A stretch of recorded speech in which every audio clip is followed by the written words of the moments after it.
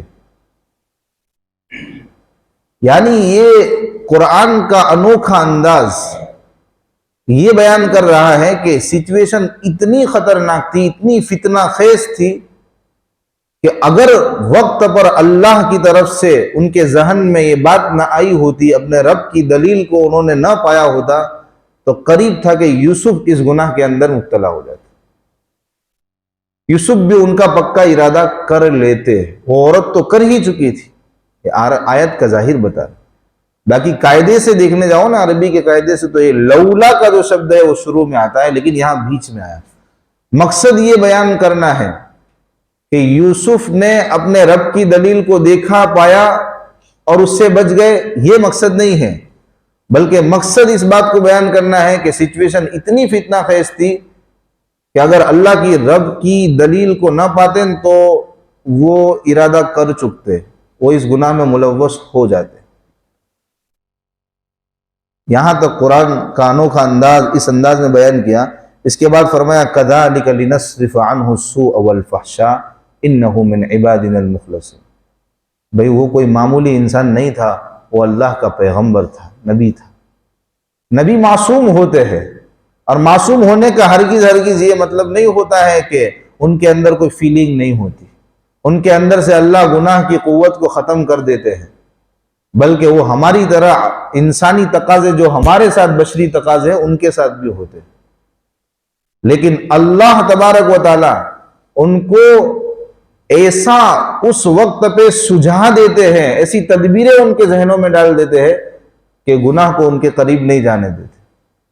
حفاظت خداوندی ان کو شامل حال ہوتی ہے، حالات تو ان کے سامنے بھی ایسے آتے ہیں، لیکن اللہ کی طرف سے ایسی حفاظت آ جاتی ہے کہ وہ گناہ سے بچ جاتے، چھوٹے بڑے گناہ ان سے سرزد نہیں ہوتے۔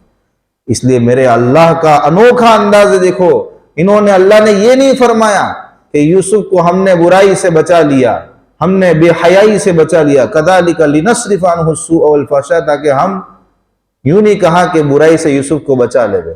بچا لینے کا مطلب تو یہ تھا کہ بھئی یوسف جکڑے گئے تھے، یوسف پھنس گئے تھے اور ہم نے بچایا۔ اللہ نے فرمایا ہم نے ان سے برائی کو پھیر لیا، بے حیائی کو پھیر لیا، وہ تھے تو ہمارے مخلص بندے، برگزیدہ بندے، ہم نے پھیر لیا۔ یعنی وہ تو اپنے نبی ہونے کی وجہ سے، معصوم ہونے کی وجہ سے اس گناہ کو کر نہیں رہے تھے، اور گناہ میں کر ہی نہیں سکتے تھے، تو معصوم تھے، اور انبیاء گناہوں سے معصوم ہوتے ہیں، لیکن یہ برائی ہے نا، یہ بے حیائی، یہ ان کا پیچھا نہیں چھوڑ رہی تھی، اور ارد گرد گھوم رہی تھی، تو ہم نے اس کی جڑیں کاٹ دی، اس کے جال کو کاٹ دیا۔ کتنا ڈیپ میں جا کر سوچنے کی ضرورت ہے کہ اللہ اپنے کلام میں ایک ایک لفظ کو کتنی حکمت سے بیان کرتے۔ اللہ کے برگزیدہ بندے تھے، انہو من عبادنا المخلصین۔ اس کے بعد اللہ نے فرمایا واستبق الباب وقدت قمیصہ من دبر والف یا سیدہا لدى الباب۔ عورت تو لٹو تھی، عورت کو تو دل آ گیا تھا، عشق میں پڑ گئی تھی، تو اب اس نے تو اپنی تمام تر کوششیں کی کہ کیسے بھی میں یوسف کے دل پر قابو پا لوں، یوسف بے قابو ہو جائے، ان کے دل پر کنٹرول نہ رہ جائے، اور میرا دل ان کے اوپر چھا جائے۔ تو اس نے کیا کیا، یوسف کا جب جواب سنا کہ کوئی رسپانس نہیں مل رہا ہے، تو صریح منع کر رہے، تو ان کے پیچھے بھاگے۔ یوسف علیہ السلام بھی بھاگے دروازے کے قریب، کہ میں پہلے دروازے پر پہنچ جاؤں، دروازہ کھول کے اس بلا سے حفاظت۔ انہوں نے اپنے جو اندر جس چیز کی صلاحیت تھی اتنا انہوں نے کیا کہ بھئی میں اس سے بچ سکتا ہوں، تو وہ بھاگنے لگے، تدبیر کی۔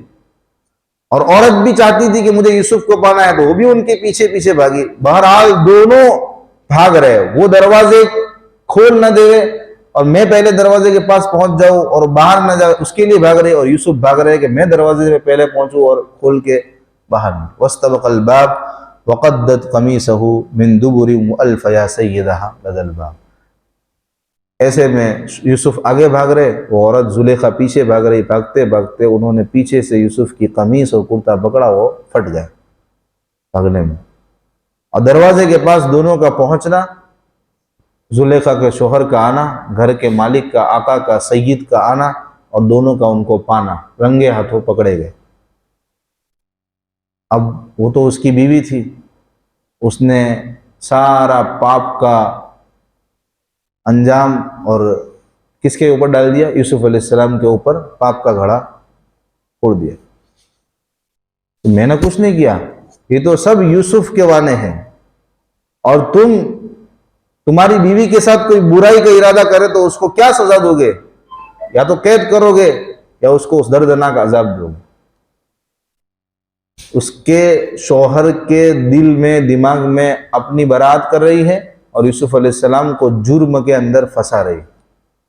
یہی فرمایا گیا قالت ما جزاء من اراد باهلك سوءا الا ان يسجن او عذاب علیم. عورت نے کہا اس کی سزا اس کے علاوہ کیا ہو سکتی ہے کہ اگر کوئی تیری بیوی کے ساتھ برائی کا ارادہ کرے اس کو قید کر لیا جائے یا اس کو دردناک سزا دی جائے. یوسف علیہ السلام نے کہا قال ہی راودتنی عن نفسی، میں نے کچھ نہیں کیا، یہ میرے نفس پر ڈورے ڈال رہی ہے، سارا کچھ کرایا اس کا ہے، یہ میرے پیچھے بھاگ رہی تھی، میں تو اپنے آپ کو بچانے کے لیے آ گیا اور میری قمیص پھٹ گئی. وَشَهِدَ شَاهِدٌ مِّنْ أَهْلِهَا، اللہ نے عجیب نظام بنایا. بادشاہ کنفیوژن میں، سچویشن کریٹیکل ہو گئی کہ کیا کیا جائے. عورت کہہ رہی ہے کہ یوسف ملزم ہے، یوسف علیہ السلام کہہ رہے ہیں کہ عورت ملزم ہے. میرا قصور نہیں ہے، عورت کا قصور ہے.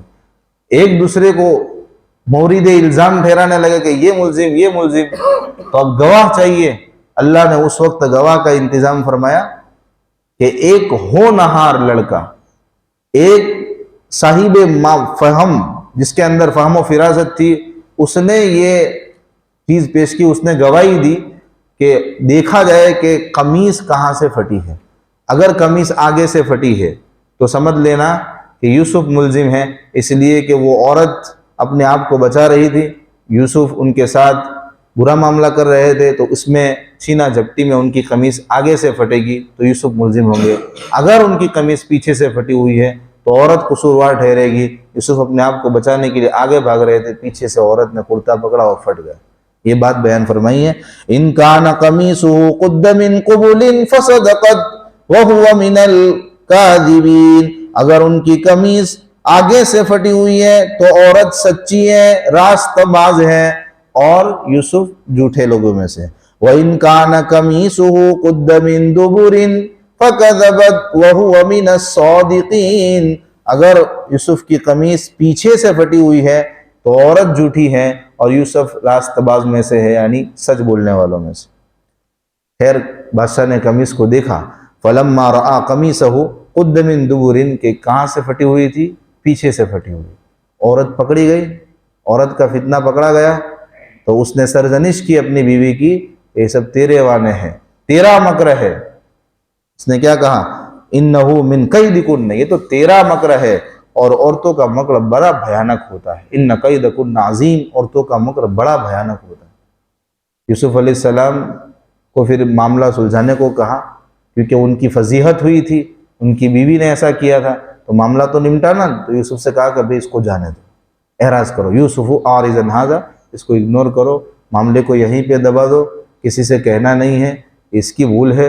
اس سے کہا بھی وَاسْتَغْفِرِي لِذَنْبِكِ، معافی شافی کر لو، تمہاری غلطی ہے. انکی انت من الخاطئین، کہ تم خطا کاروں میں سے ہے. معاملے کو سلجھاؤ اور بات کو آگے نہ بڑھاؤ. اب میرے بھائیوں میں یہاں سے اس طرز کلام سے ایک بات کہنا چاہوں گا جو تفسیر کی کتابوں میں لکھی ہوئی ہے. یہ جو جملہ ہے نا کہ عورتوں کا فتنہ بڑا بھیانک ہوتا ہے، یہ جملہ عزیز مصر کا ہے، زلیخا کے شوہر کا ہے. اس کو قرآن کا فیصلہ نہ سمجھے کہ رہتی دنیا تک دنیا کی تمام عورتیں فتنے والی نہیں ہیں، کہ سب عورتوں کا فتنہ خطرناک. بہت ساری دنیا میں ایسی بھی عورتیں ہیں جو کیسے کیسے کام کر کے گئی. یہ تو عزیز مصر کا جملہ ہے کہ ہم اس وقت کی عورتیں جو تھی وہ فتنہ خور تھی، فتنہ خیز تھی. ان کا فتنہ، ان کا مکر یہ بڑا بھیانک تھا. تو اس سے ہم اندازہ لگا سکتے ہیں کہ اس وقت جو مصری معاشرت تھی، وہاں کا جو رہن سہن تھا وہ کتنا گندا ہوگا، کتنا خطرناک ہوگا. جیسے آج یورپ اور یورپ زدہ جو کنٹریاں ہے یا جو جگہ ہے، وہاں کا جو ماحول ہوتا ہے کہ عورت اپنے آپ کو ہر اختیار میں اپنے آپ کو آزاد رکھنا پسند کرتی ہے، شوہر کے دباؤ میں رہنا نہیں چاہتی ہے، اور عفت اور عصمت کے معاملے میں تو وہ سمجھے ہی نہیں ہے کہ عفت اور عصمت بھی کوئی شریعت کا حکم ہے۔